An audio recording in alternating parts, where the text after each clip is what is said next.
The hosting of Nevis's Cultrurama in 2021 will bring much-needed economic relief as the island works to rebuild its economy, said Antonio Liebert, who heads the Cultrurama Secretariat on Nevis.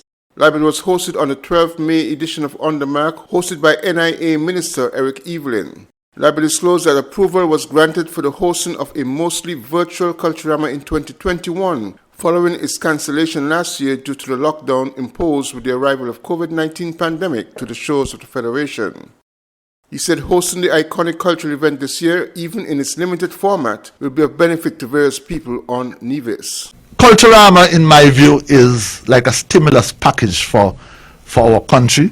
It provides some much needed economic relief to the island, and you know that with all the lockdown and with all the layoffs and all the cutbacks in terms of hours of work, that many persons are struggling financially. And so for those persons who operate stalls, who sell booths on the side of the road and even at Culturama, this year they would have an opportunity. It would not be the kind of opportunity that they would have had over the years, but this year they would have an opportunity to make a little something. The Cultrurama period will be officially open on 19 June with the holding of a Calypso tent, and already it has strong support, said Liebert. And when I checked the registration sheets, we had some 16 Calypsonians who have registered to compete in this year's competition. And I want to use this opportunity, since I'm talking about registration, to let the other Calypsonians know that at Friday at 4 p.m. is the cutoff point for registration.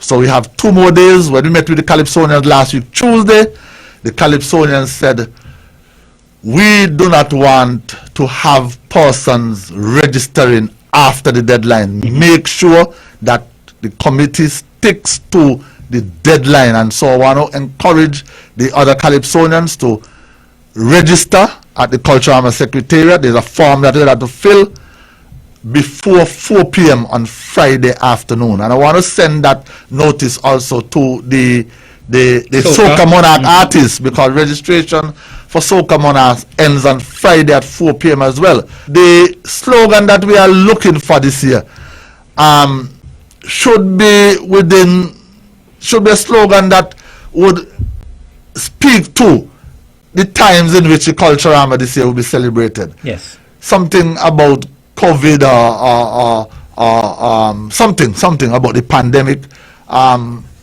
Let us deviate from the regular jam and wine for Culturama 49, that kind of slogan this year. Because we can jam and wine this year. One of the things that I promised the task force, and probably this is one of the things that convinced them, is that we'll be making regular announcements. We'll be doing a lot of PSAs, and we'll be doing and we'll be encouraging people to get vaccinated, yes, and also to adhere to the COVID-19 protocols. The task force approved Culturama will not allow mass gatherings, including street jamming and street parades. Glenn Bart reporting for SKN Newsline.